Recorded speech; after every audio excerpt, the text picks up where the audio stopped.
Welcome, one and all, members, non-members, to the Unslaved podcast. David's taking a break. He'll be back with us next week.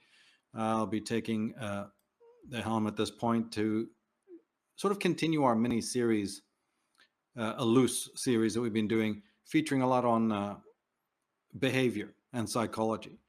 But first, I'd like to make a quick announcement that the fourth album, musical album, Crown of Oberon, is available on iTunes and other platforms. You go straight to iTunes, just type in my name or the album name, Crown of Oberon, or just go to MSAR Music, michaeltessarianmusic.com, and you'll see it there, and you can listen to the previews. Haven't been able to put up a medley yet because I've been preparing for this particular podcast today, but the album is there. Hope you enjoy that. As I said, this program, it continues our series, and it's going to inquire more comprehensively into what is called the unconscious. I mean, you'd think that this would be a topic that's so important. But then, as I've said so many times through my work for so many years, psychology isn't important. Consciousness is being left at the door.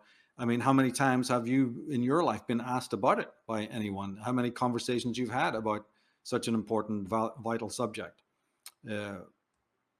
With people that how many of them have brought it up as a topic with you to be discussed? I don't think too many times that's happened. But I think it's important, and always do, because we can see demonstrably that a lot of the political action has just been making conditions on the planet, worse. But even on a technical level, this program will look at whether even the conventional theories that abound, are even correct, or maybe they're also deeply flawed. And I will present some unusual theories that I'm certain you haven't heard dealt with anywhere else before. Those also need to be brought to the table. And of course, more seriously, as philosophers like Jean-Paul Sartre, the French existentialist, brought up in his own time, that look, is the whole thing just a social convenience, a way for man to escape the quest for true individuality, and more importantly, full responsibility, since the two kind of go together? But even if you see man as a collective creature, which most of the philosophers in the world do, right, then is it still a sort of collective contrivance, a convenience, made by man to say, here's another reason why I'm not in full charge of my moral actions and my behavior, because some unconscious will is at work, But despite Sartre and his critiques, we certainly, as I've said before, we've even done full podcasts on this.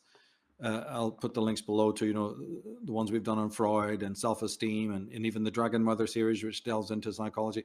But despite these critiques of some very clever people, I've said that we really can't underestimate Freud's discoveries. I mean, that's just going too far. And in the previous program on psychoanalysis last week, if you remember, we saw that there are positives and negatives. And the positives really are those that even Freud insisted that psychoanalysis brings us greater self-awareness, which through history, has been the exception rather than the rule.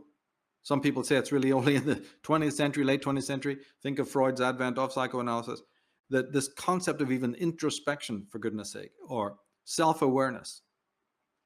There's many idioms that we take for granted today in our world, like kindness. Did you know that kindness was not even an issue, down through the centuries, as a priority for any thinker, any philosopher, any sociologist, let alone introspection as well? But Jung is insisting, Freud is insisting that introspection is very, very important. In fact, we go to slide number 2. We have that quote, I think. It's worth reading again. Yep, that's the one. In The Interpretation of Dreams, Freud told about the arduous struggle to achieve even greater self-awareness. In other books, he told why he felt it necessary that we, his readers, would benefit from a similar spiritual journey of self-discovery. So, there's merits. There's absolutely merits involved here. It's not just as banal as people often make out. And one can argue that self-awareness is going to have greater implications for change and progress and advancement in our world than any kind of scientific or any kind of political, so-called progress, right? But if you think about this, introspection is really rather unique, kind of peculiar, an amazing ability. How does it even come about? Or we're talking about introspection. How does it come about? A more fundamental question, which we can't deal with here.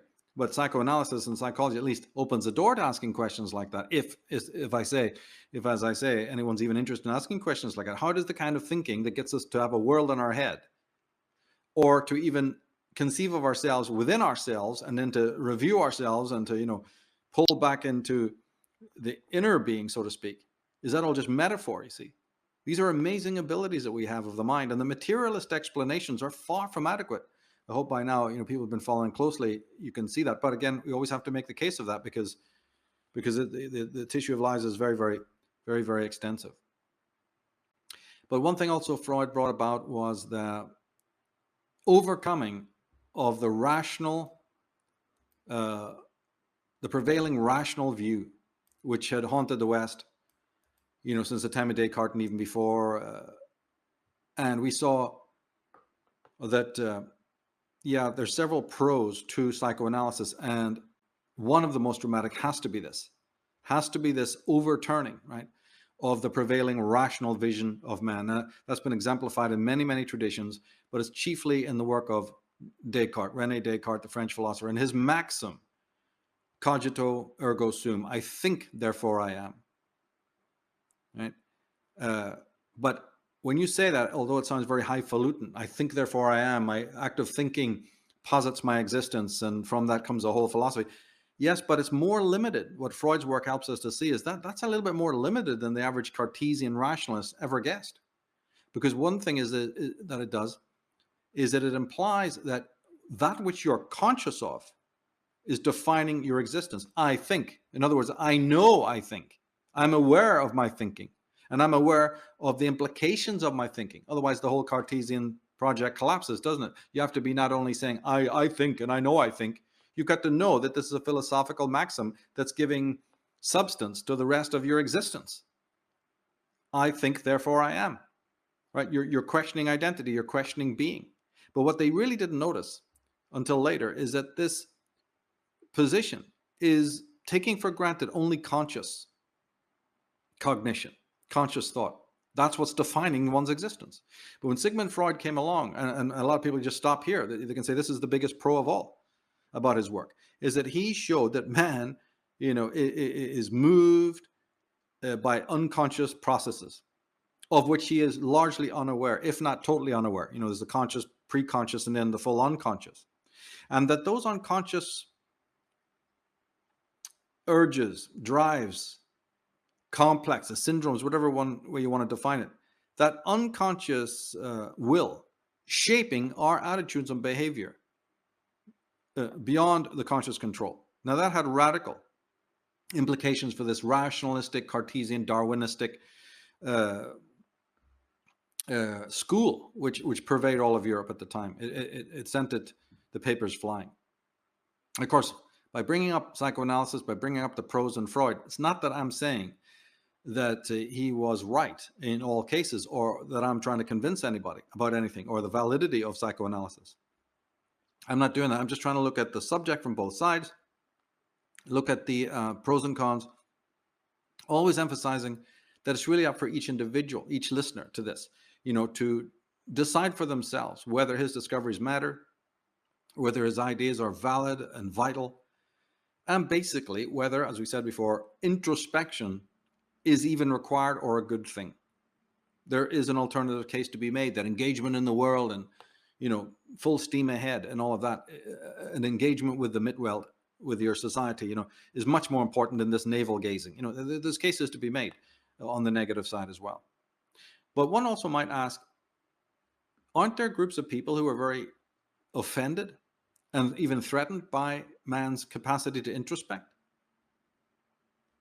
There may be certain individuals around you who treat you as an outsider, who treat you as a weirdo, for being like that, quiet, reserved, withdrawn.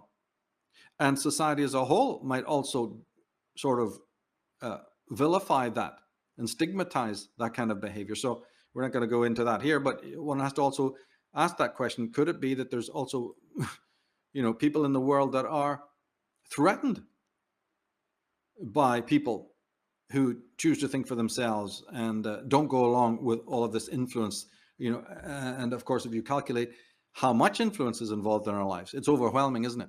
So surely it's not preposterous to be talking about it, an act of introspection in which you step back from all that influence. I mean, it's absolutely a no-brainer that there must be validity to it, right? But if we go to slide 4, you see back to the critic Sartre, very, very important critic. Slide 4, sorry.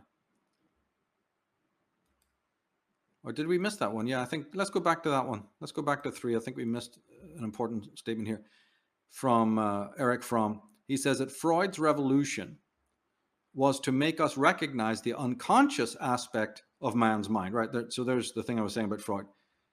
To recognize the unconscious aspect of man's mind and the energy which he uses to repress the awareness of undesirable desires. Sure, it's valid, right? There's undesirable desires a man has, and he represses them. And this is one account of the unconscious. Freud was the first scientist to explore the depth, the underworld in man. And that is why his ideas had such an impact on artists and writers at a time when most psychiatrists still refused to take his theories seriously. And of course, this is hugely important because Thomas Mann, D.H. Lawrence, Nietzsche, quasi-writers, quasi-authors, Hermann Hesse, so even if the technical world, the academic world, didn't take on board Freudian theories because of Sartre's, criticisms or something of their own that was distasteful, my goodness, what did Freud's work mean for the surrealists, for the Dadaists, for the whole of modern art at the time, and the whole welter of literature. One could go on and on and on, exploring Nietzsche's influence, Colin Wilson's The Outsider, and I mean, just all of that sort of existentialist literature of the time as well, not to mention films then, your Ingmar Bergman's and the whole lot of it. One can't pause to explore all of that now, but that quote surely tells us that something enormous happened even in aesthetics and art. But if we do go to the next slide with Sartre there, people who are new to him, he's the French existential philosopher, sort of a father of existentialist. He was a sort of a ardent left-winger. But his critics, you see, of psychology, his criticisms had a tremendous impact on people like Michel Foucault and a lot of other people later on. We've talked about it before, but again, it's important to bring it up now, that the reason why he had no time for it is because he was very wary of any kind of talk of unseen complexes. Freud talked there about the bestial side of man needing to be repressed, needing to be repressed because you don't have civilization without the action of repression. And the parents are the first repressors. Then we take it up psychically. And this has a terribly negative side. He knew that. His last book was all about that. Civilization is discontents. But he also realized that without repressing the man's bestial side, right? This is why this is so important for philosophy and what have you. We'll never have real civilization. But what Sartre was saying is, look, bestial or other, what's happening here that we're now able to talk about some unconscious drives. Isn't that maybe shorthand? In a cunning theory, which paints man as basically a passive victim of himself. So he was able to sweep aside any of the validity of any Freudian, like maybe in therapy or fixing neurotics. He said something infinitely greater is going to come down upon us than fixing somebody with a few sexual hang-ups. All of this therapy, and the poster children for it, and all of the hoopla around it. Haven't you seen that if man's sense of responsibility is undermined to this degree, even in a well-meaning way, it will lead to catastrophe? If I say that external forces are forcing man, like Karl Marx did, it's the state, it's the capitalist, it's the class system, right? I'm blaming an external set of sources for my responsibility. taking away my responsibility. But then I have no